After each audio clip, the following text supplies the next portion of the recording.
서로 옆 사람하고 인사하겠습니다. 사랑이 하트하면서 사랑합니다 동역합니다. 이 친구도 사랑합니다 동역합니다. 축복합니다. 사랑합니다. 우리 같이 믿음을 고백하겠습니다. 은혜의 50년 다시 부흥을 노래하라. 다시 한번요. 은혜의 50년 다시 부흥을 노래하라. 아멘. 우리 입술의 고백들 하나님께서 그렇게 부흥의 역사를 허락할 줄로 믿습니다. 하나님은 믿음대로 일하시고 믿음대로 응답을 허락해 주십니다. 고백해 보겠습니다. 믿음대로 일하십니다. 아멘. 우리는 쉽게 끝을 말하지만 하나님은 끝을 쉽게 말씀하지 아니하십니다. 우리는 인생에서 자주 생각보다 스스로 결론을 내릴 때가 있어요. 다 끝났다, 다 끝이다 라고 이렇게 우리 인생의 결말에 대해서 스스로 장담하고서 스스로 끝을 맺을 때가 참 많습니다. 누가 그만하라고 한 것도 아닌데 스스로 마음의 문을 닫고서, 마음의 밑상을 닫고서 이렇게 인생의 문을 닫아버립니다. 이번 실패로 나는 끝이야. 이 일 후로는 다시 예전으로 돌아갈 수가 없어. 하나님께 쓰임받기에는 너무 멀리 와버렸어 라고 스스로 인생을 결론 맺고 인생을 끝맺으려고 합니다. 이 말은 어찌 보면요 겸손한 것처럼 보이지만 사실 겸손한 단어가 아니에요. 하나님의 주권을 침해하는 자기 판단인 것입니다. 왜냐하면요 인생의 끝을 선언하는 권한은요 오직 하나님께만 있기 때문입니다. 우리가 끝이라고 말해도요 하나님 볼 때는 끝이 아닌 거예요. 아직 결말이 아닌데, 끝이 아닌데 스스로 결말 맺고 끝을 맺을 때 하나님의 주권을 침범하게 되는 것이죠. 하나님 우리가 끝이라고 말한 자리에서 새로운 역사를 만드시는 분이십니다. 아브라함과 사라는요 100세의 나이에, 90세의 나이에 몸이 나이 많아 늙어서 아이를 가질 수 없을 때, 완전한 불가능의 상황 속에 끝을 맞이할 때 새로운 약속이 펼쳐지게 됩니다. 요셉은 감옥이라고 하는 절망의 장소에서부터 구원 역사가 준비되고 새롭게 출발되었어요. 다윗은 광야에서 훈련받으면서 광야 생활을 통과하면서 광야 학교를 지나면서 하나님을 신뢰하는 법들을 배우게 됩니다. 내가 볼 때는 절망이고 끝이고 마지막이지만 그때서 비로소 하나님의 역사가 우리의 삶에 시작되는 것이죠. 오늘 본문에 등장하는 한 사람은 자기의 인생이 다 끝났다고 생각했습니다. 그러나 하나님은요 그 실패의 자리에서 다시 부르심을 시작하십니다. 그 주인공은 우리가 잘 알고 있는 바로 베드로입니다. 오늘 본문을 통해 몇 가지 중요한 영적 원리들을 나눌 수가 있어요. 첫째는요 끝났다고 생각한 그 자리가 새로운 시작입니다. 요한복음 21장은요 부활 이후의 이야기를 말하고 있습니다. 베드로는 빈 무덤을 보았습니다. 예수님이 실제로 육체로 부활한 것을 목격하고 바라봤어요.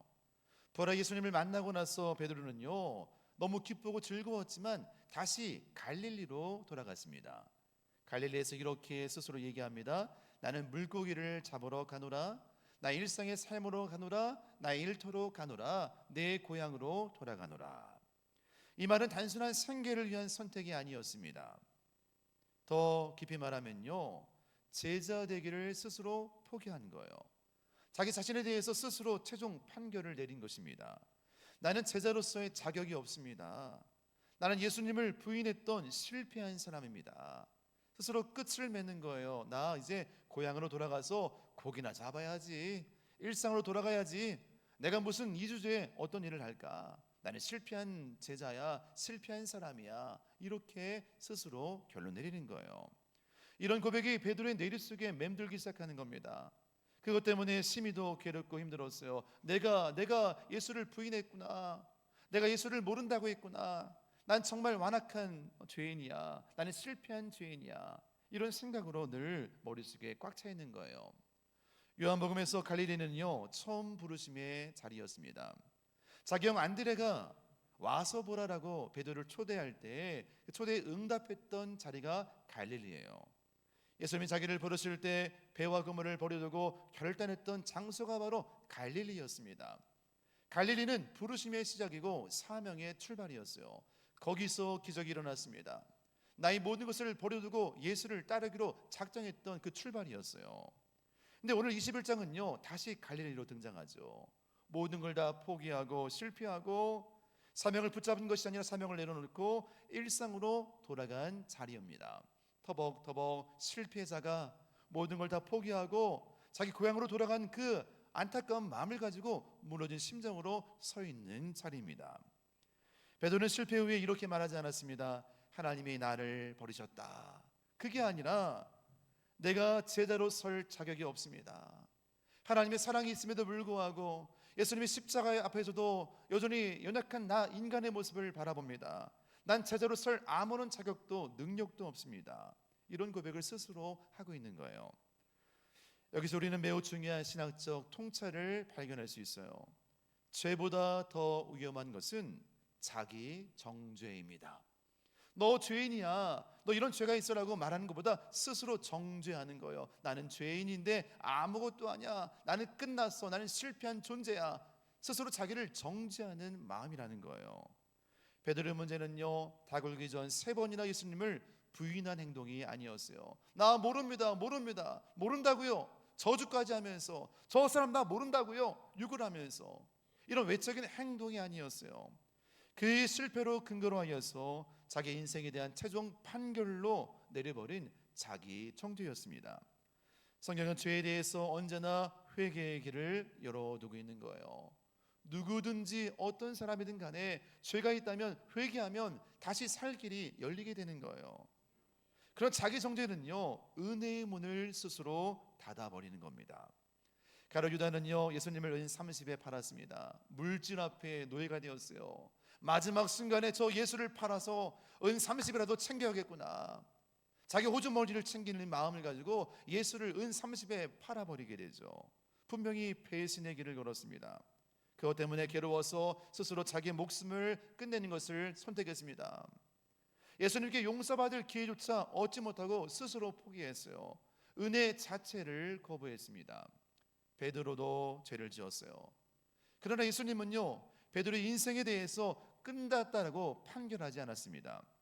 문제는요, 실패의 크기가 아니라 누가 마지막에 판단을 내리느냐에 있는 것이죠.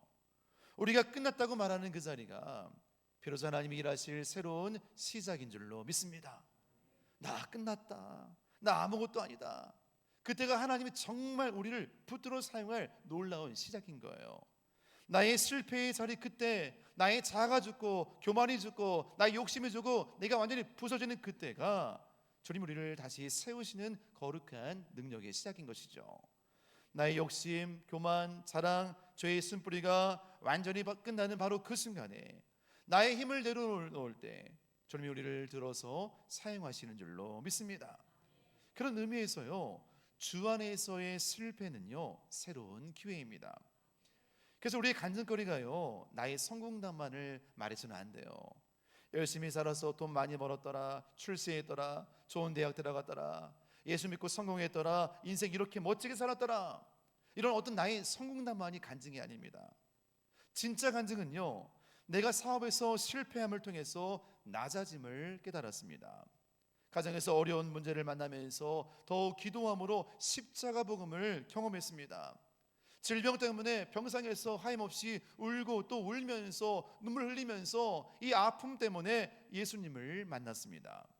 우리 인생의 넘어짐과 부서짐과 깨짐과 망가짐을 통해 다시 세우신 은혜를 입게 된 거예요. 하나님은 완벽한 사람, 똑똑한 사람을 사용하지 않으세요. 하나님의 은혜를 붙잡는 자를 통해서 일하시는 줄로 믿습니다. 여러분의 실패의 자리가 나 끝났습니다, 나 아무것도 할 수 있는 게 없습니다, 돈이 없습니다, 건강도 잃었습니다, 다 잃었어요, 나의 완전한 무너지는 그 자리가, 나의 인생의 절망의 그 자리가 새로운 하나님의 놀라운 은혜의 완벽한 타이밍인 줄로 믿습니다. 두 번째 깨달을 수 있는 것은요, 주님은 먼저 관계를 회복하십니다. 예수님 베드로에게 곧바로 질문하지 않았어요. 먼저 행동하셨어요. 어떻게 했습니까? 숯불을 피우시고 생선과 떡을 놓으시고. 여러분, 이 장면은요, 우연이 아니에요. 요한은 의도적으로 숯불을 등장합니다. 이 숯불은 헬라 원어로 안트라카이아라고 합니다. 안트라카이는요, 이 요한복음에 딱 2번 등장해요. 요한복음 18장에는요 베드로가 예수님을 부인했던 밤이었어요. 그날 밤에 숯불을 펴놓고 손을 째고 있는 그날 밤이었어요. 그날 밤 숯불을 통하여서 불쬐다 그는 너 목소리 들으니까 예수 아는데? 너 갈릴리 사람 아니야? 나 모른다. 맞는 것 같은데 난 모른다. 나 저주하면서 저 사람 상관없다. 숯불을 쬐는 그때에 예수를 부인했던 그 현장이 바로 숯불이었어요. 근데 요한복음 21장은요 예수님 아침 식사를 준비하던 자리에 숯불을 그대로 펴놓는 거예요. 18장의 숯불과 21장의 숯불은요 연계성이 있는 것이죠. 이 반복은요 강력한 신학적 메시지를 담고 있습니다. 예수님 베드로의 실패를 지워버리지 않은 거예요. 그 실패를 떠오르게 한 겁니다. 숯불을 보니까 자기의 모습이 떠오른 거예요. 아, 내가 얼마 전까지만 해도 저 숯불 앞에서 손을 뗄 때 내가 예수를 모른다 했는데, 내가 예수를 지워버리고 저주했는 그때 그 예수님이 숯불 앞에서 나를 받아들이고 부르시는 거예요. 예수님은 실패를 지워버린 것이 아니라 실패의 자리를 회복의 자리로 다시 사용하는 줄로 믿습니다. 그것이 바로 은혜인 거예요. 우리 실패를 정죄하거나 나무라지 아니하고 그 실패로부터 다시 회복으로 초대하시면서 은혜로 우리를 다시 세워주시는 것입니다. 예수님 베드로에게 너 잘 들어, 그때 왜 그랬냐, 왜 그때 도망갔냐, 왜 나를 부인했냐, 거봐 그럴 줄 알았어. 너가 호언장담했잖아.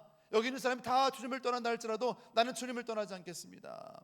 그 목소리로 자신만만했잖아. 너 모습 봐라, 너 꼴을 봐라. 이렇게 하지 않은 거예요. 그냥 함께 앉아서 식사했습니다. 뭐 모셨습니다. 음식을 나누면서 교제한 거예요. 성경에서 함께 먹는 것은요 단순한 식사가 아니에요. 언약적 관계의 회복을 의미합니다.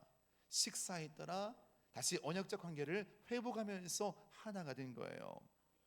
여러분, 관계가 회복되지 않으면요 사명은 다시 시작될 수가 없는 것입니다. 우리는 보통 이렇게 말합니다. 다시 열심히 해서 최선을 다해서 열심히 하면 쓰임 받을 수 있겠지. 나의 열심으로부터 무엇인가를 다시 한번 해보려고 하는 거예요. 여러분, 우리 열심은요 그때뿐이에요. 작심삼일입니다. 그때 열정과 열심은요 그때 와르르 순식간에 무너지게 돼요. 근데 하나님은요 이렇게 일하세요. 관계가 회복되어야 사역을 또 사명을 다시 주어질 수 있다. 하나님 먼저 우리의 관계를 점검하고 관계를 다루시는 거예요. 사람은 일을 회복하려 하지만 하나님은요 사람을 회복시키려 합니다. 우리가 어떤 일을 할 때 그렇습니다. 신뢰가 무너지면요 사역도 함께 무너지는 겁니다. 믿을 수 있어야 일을 맡길 수 있는 것이에요. 믿을 수 있어야 협력하고 소통할 수 있습니다. 믿을 수 있어야 마음을 나누고요 삶을 나눌 수가 있는 것입니다. 베드로가 회복해야 될 것은요 예수님에 대한 믿음과 신뢰라고 하는 것이죠. 예수님은 함께 식탁에 앉아 먹으면서 아무런 말씀하지 아니하시고 함께 음식을 먹고 나누면서 영적으로 육적으로 신뢰관계를 회복하고 있는 것입니다. 와서 조반을 먹어라, 함께 식사하자. 베드로, 너는 여전히 나의 제자야. 내가 너를 포기하지 않았다. 나는 너의 친구로 나의 제자로 함께 맞아들인다. 함께 음식을 먹고 나누자. 주님의 사랑의 손길이 우리에게도 동일하게 임하게 될 줄 주의 이름으로 간절히 축복합니다. 세 번째 깨달을 수 있는 것은요 진정한 사랑이 회복되면요 사명을 다시 맡기십니다. 식사를 다 끝낸 다음에 예수님께서 베드로를 부르시는 거예요. 요한의 아들 시몬아.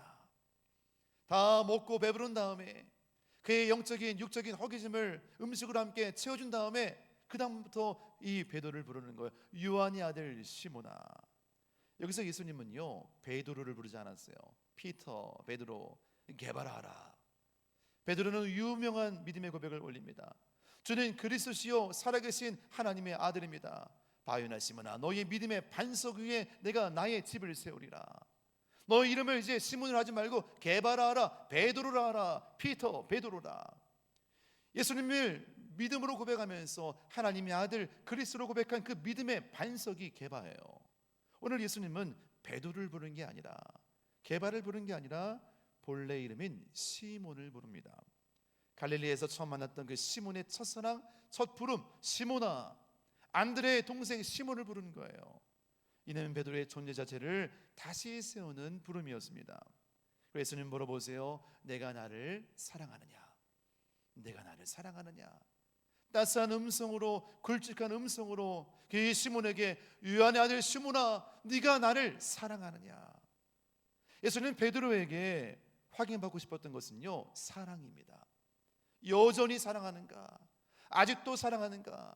실패했지만, 나를 부인했지만, 나를 떠났지만, 도료했지만, 넘어졌지만, 쓰러졌지만 여전히 사랑하는가?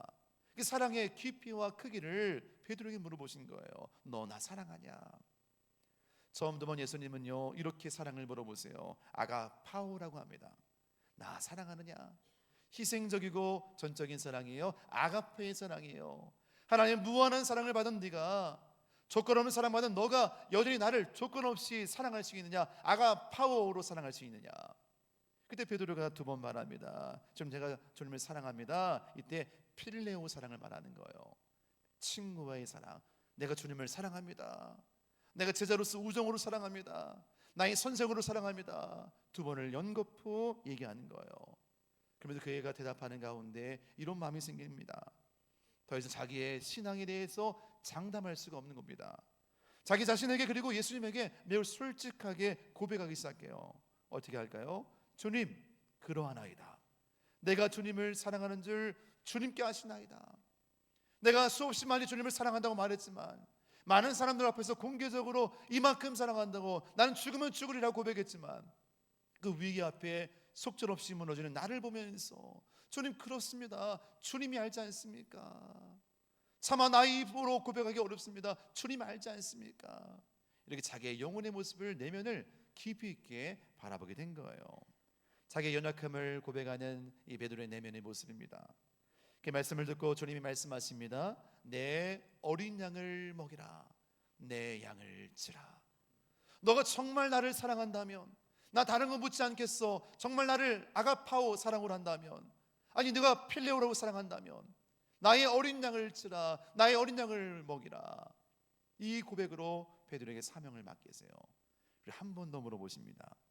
세 번째 질문에는요, 베드로의 언어를 사용하세요. 내가 나를 사랑하느냐? 이때는요 필레오로 물어보는 거예요. 필레오로 물어봅니다. 너 나를 사랑하느냐? 기준을 낮춘 것이 아니라 베드로가 설 수 있는 자리까지 예수님이 은혜로 낮아지신 거예요. 아가페오 사랑이 아니라 필레오 사랑으로 넌 나 여전히 사랑할 수 있느냐? 이 헬라어, 이 아람어의 언어의 교차를 통해서 베드로는 알게 됐습니다. 세 번째 물음 앞에 마음이 무너지기 시작한 거예요. 숯불 앞에 마음이 불편했는데, 세 번의 질문 앞에 자기의 사랑을 묻는 그 예수님 앞에, 아가페의 사랑을 내가 알 수 없구나. 필로의 사랑으로 다가오는 그 주님의 사랑 앞에 자기의 모습이 오버랩되는 거예요. 내가 세 번을 예수를 부인했는데, 내가 세 번을 예수를 모른다고 했는데 세 번 사랑으로 나를 물으시고 찾아오시는구나. 그 사랑의 고백을 들으면서 하염없이 무너지면서 울 수밖에 없었던 거예요. 이렇게 고백하죠. 베드로가 근심하여 이르되 주님, 모든 것을 아시오매 내가 주님을 사랑하는 줄을 주님께서 아시나이다. 아멘. 모든 걸 아시오매 다 알지 않습니까? 주님, 나 이렇게 정말 부족한 자입니다. 이렇게 연약한 자입니다. 내 말도 못 지키는 자입니다. 그 숯불 앞에서, 어린 종 앞에서 주님을 부인했던 자입니다. 십자가에서 멀리 서서 그 십자가를 바라봤던 두려움 많은 자입니다. 모든 걸 알지 않습니까? 그러나 내가 주님을 사랑하는 줄을 주님이 아십니다. 베드로의 깊은 상태를요 묵상해 볼 수 있어요. 베드로의 사랑은요 언제나 진심이었어요. 정말 예수님을 사랑했습니다. 예수님의 제자가 되고 싶었어요. 그런 삶을 살고 싶었어요. 멋지게 정말 믿음으로 살고 싶었어요. 그러나 육신이 약하기 때문에 위기의 순간에, 위험의 순간에 자기도 수없이 많이 무너지고 깨어진 거예요. 비열한 인간적인 나약한 모습이 드러나는 거예요. 마음은 그렇지 않은데 상황이 무서웠어요. 그때 그 순간에 나도 모르게 변명했어요. 나도 모르게 거짓말했어요. 나도 모르게 두려웠어요. 도망갔어요. 배신했어요. 연약한 나의 절망적인 내면의 모습을 베드로 스스로가 깨닫고 보는 거예요. 이 한 장면은요 마치 영화의 클라이맥스처럼 예수님과 베드로의 대화 가운데 내적인 내면의 아픔과 고백들이 샘솟듯이 올라 퍼지는 거예요. 이런 고백입니다. 주님, 모든 것을 아시오매. 같이 고백합니다. 시작. 주님, 모든 것을 아시오매. 여러분 삶도 그렇습니다. 우리 인생도 그런 것 같아요. 주님 모든 것을 아시오매. 주님이 아시지 않습니까? 이것이 어찌 보면 우리의 솔직한 마음이라는 거예요. 믿음대로 살고 싶은데 잘 안 됩니다. 주의 성도 잘하고 싶은데 상황이 어려울 때가 많습니다. 말씀과 기도로 집중하고 싶은데 자주 넘어집니다. 미워하지 말고 화내지 말고 짜증내지 말고 분노하지 말아야 되는데 잘 안 됩니다. 오늘 또 실수합니다. 11조 감사생활 다 알고 있는데 경제적으로 힘이 듭니다. 우리 마음속 한켠에 이런 고백이 있는 거예요. 주님 아시죠? 내가 주님을 얼마나 사랑하는지 주님 아시지 않습니까? 모든 것을 아시오매. 너무너무 사랑하는데 내 육체가 약합니다. 오늘 또 이렇게 나의 인간의 절망을 맞이합니다. 또 쓰러지고 또 넘어지고 또 아파합니다. 나 이런 존재입니다. 주님 아시오매. 우리 예수님은요, 우리의 신앙생활을 물어보지 않습니다. 우리가 주님을 사랑하는가를 물어보십니다. 함께 고백합니다. 사랑하면 다시 시작할 수 있습니다. 다시 한번요. 시작. 사랑하면 다시 시작할 수 있습니다.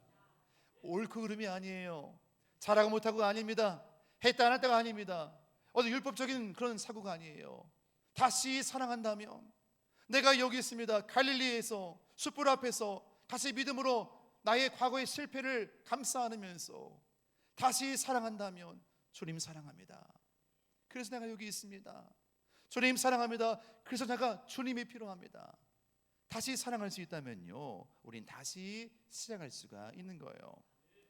예수님 그리고 말씀하십니다. 내 양을 먹이라. My sheep, 나의 양이야. 너가 나를 사랑한다면, 나를 사랑하는 마음이 진심으로 있다면 그 사랑으로 충분하다. 그러면 나의 양을 먹이라. 내 양을 목양하면서 이 사랑을 흘려보내라. 세 번째 물음 앞에 비로소 이 베드로는 예수님 마음을 알게 된 거예요. 아, 그렇구나. 베드로의 실패는요, 사명의 토대가 되었습니다. 넘어져 본 사람만이요, 넘어진 사람을 붙잡고 일으킬 수가 있어요. 부서지고 깨어진 사람만이 그 사람 마음을 알고 연약함을 알고 그를 함부로 판단하지 않고 이렇게 세울 수 있는 거예요. 베드로는 완벽한 제자가 아닙니다. 은혜를 경험한 참된 제자로 세워졌습니다. 완벽한 게 아니라 그 깨짐과 고통을 통해 진짜 제자로 거듭나게 된 것이죠. 끝났다고 생각하는 그 자리가 우리를 다시 세우는 놀라운 사명의 시작인 줄로 믿습니다. 이런 질문 앞에 함께 우리가 답을 해보기 원해요. 먼저는요, 실패한 일 때문에 괴로워하고 있나요? 아니면 하나님께 나아가고 있나요? 나 실패했다. 이 실패 때문에 무너지고 나 스스로 끝이라고 하고 다 내려놓고 안 된다, 할 수 없다라고 말하고 있습니까? 아니, 실패 때문에 내가 할 수 없지만 주님이 필요합니다. 내 힘으로 살 수 없습니다. 나도 순간순간 주님께 가기를 원합니다. 실패의 걸음걸음의 흔적마다 내 걸음이 아니라 방향을 틀어서 하나님께 나아가고 계십니까? 우리 실패는요, 하나님께 나아가는 놀라운 하나님의 사인의 손길인 줄로 믿습니다. 두 번째 고백은요, 죄를 지은 후에 후회만 하고 있나요? 아니면 은혜를 붙들며 회개하나요? 가룟 유다는 후회하고, 내가 은 30에 선생님 예수를 버렸구나. 스스로 후회하면서 원망하며 자기 목숨을 끊어요. 난 끝이다. 난 후회가 아니라 우리는 회개해야 됩니다. 다시 갈릴리로, 다시 숯불로 은혜의 자리로 나와 주님을 만나 다시 회복되는 시간이 필요한 줄로 믿습니다. 세 번째 고백은요, 하나님께서 부르시는 자리인데 이미 다 끝났다고 스스로 마음의 문을 닫아버리진 않았나요? 이제 시작이야, 이제 시작이야. 내가 너를 사용하기 원한다. 내가 너를 통해 일하기 원한다. 너 부족하지 않아. 넌 할 수 있어. 넌 가능성이 있어. 내가 너를 들어 사용한다. 그 부르시는 자리 앞에서 이미 다 끝났다고 마음의 문을 닫고 있지는 않습니까? 오늘 이 말씀을 분명히 우리에게 선포하고 있습니다. 끝났다고 생각한 그 자리는 하나님께서 다시 부르시는 자리입니다. 그 은혜를 붙잡고 다시 한 걸음 한 걸음 믿음으로 걷는 인생 되기를 주의 이름으로 간절히 축복합니다. 진짜 사역은요, 내가 할 수 없습니다. 주님이 필요합니다. 나에게 은혜가 필요합니다. 나의 완전한 절망에서 하나님을 바라보는 그 순간이 진짜 은혜가 시작되는 순간이에요. 내가 할 수 없다고 내려놓을 때 주님이 나를 붙잡아서 사용하는 시간입니다. 이 위대한 능력을 깨닫고 여러분, 인간의 절망 앞에 두려워하지 말고 무너지지 말고 다시 하나님을 신뢰하면서 새롭게 쓰임받는 거룩한 통로가 되기를 주의 이름으로 간절히 축복합니다. 같이 기도하겠습니다. 여러분의 인생에는요, 끝났다라고 생각하는 게 있습니까? 이거 끝났다, 이제 안 된다, 실패했다. 그러나 그 끝났다고 생각하는 그 자리가요, 새로운 시작입니다. 주님 먼저 관계를 회복하십니다. 여전히 나를 사랑하느냐? 네가 이 사람들보다 나를 더 사랑하느냐? 예배생활하고 신앙생활하면서 물어보는 건요, 옳고 그름이 아니에요. 우리를 식탁에 초대하면서 내가 너를 사랑한다, 내가 나를 사랑하느냐 물어보세요. 이 물음 앞에 주님, 제가 주님을 사랑합니다. 주님이 다 아십니다. 나 연약합니다. 마음은 원인으로 돼 육신이 약합니다. 나에게도 주님이 필요합니다. 예수님 아시죠? 이 고백으로 반응하면서 진정으로 사랑한다면 다시 시작할 수 있어요. 이게 은혜입니다. 오늘 우리에게 무너진 자리에서 은혜로 우리를 세워 주옵소서. 우리 가정과 자녀와 인생과 교회를 세워 주옵소서. 나의 힘으로 살지 아니하고 은혜로 세워지길 원합니다. 이런 고백 가지고 주의 이름 한번 부르짖으며 통성으로 같이 결단하며 기도합니다. 주여, 아버지 하나님 감사합니다. 주님만을 바라보고 인사합니다. 은혜로 살기를 원합니다. 은혜로 세워지길 원합니다. 주의 능력 가운데 거하길 원합니다. 오직 우리 모든 삶과 인생이 은혜로 세워지길 원합니다. 끝난 것이 아닙니다. 새로워지는 것은 오직 주의 사랑의 손길로 가능한 줄 믿습니다. 무너진 자리에서, 상처난 자리에서, 실패한 자리에서, 난 아무것도 아니다라고 하는 고백하는 자리에서 다시 주님의 손길을 체험하길 원합니다. 일어나 걸어라, 내가 너와 함께하노라, 내가 너를 사용하노라, 여전히 주를 사랑합니다. 내 양을 먹이라, 내 양을 치라 말씀하시는 주의 사명 앞에 믿음으로 반응하며 나아가기를 원합니다. 우리 심령을 붙잡아 주옵소서. 무너진 자리에서, 쓰러진 자리에서 다시 일어나 주님 바라볼 때 나의 사랑을 하시는 주께서 내 영혼을 터치하시고 나의 영혼을 붙잡아 주신 그의 능력 가운데 살기를 원합니다. 두려워하지 말라, 놀라지 말라, 나는 너희 하나님이 됨이니라. 오직 믿음으로 세워지기를 원합니다. 포기하지 않는 그 위대한 사랑 가운데 가길 원합니다. 끝난 것이 아닙니다. 여전히 사랑하십니다. 여전히 우리를 축복하십니다. 우리를 붙들어 세워주십니다. 그 사랑 붙잡고 믿음으로 걸어갈 수 있도록 우리 인생의 삶을 놀랍게 주장하여 주옵소서. 주여, 주여, 주여, 주여, 사용하여 주옵소서. 은혜로 우리 심령을 붙들어 세워 주옵소서. 오, 주님 일하심을 믿습니다. 오, 역사하심을 믿습니다. 함께하심을 믿습니다. 사랑의 하나님, 우리 모든 것의 출발이 바로 하나님의 은혜인 줄로 믿습니다. 우리 부족한 것을 주님이 아시고 용서하시고 치료하시는 사랑의 손길을 체험하게 하여 주옵소서. 때로 실패하고 넘어지고 좌절한다 할지라도 쓰러지지 않게 하시고 그 넘어진 자리에서부터 주의 손길을 체험해서 다시 일어날 수 있는 권능의 역사를 더하여 주옵소서. 내가 주님을 사랑하는 줄을 주님이 아십니다. 나는 부족하지만 주님의 사랑은 위대함을 깨닫고 그 사랑 의지하여서 다시 사명자로 쓰임받을 수 있도록 우리 삶을 축복하여 주옵소서. 감사하며 예수님의 이름으로 축복하며 기도드립니다. 아멘.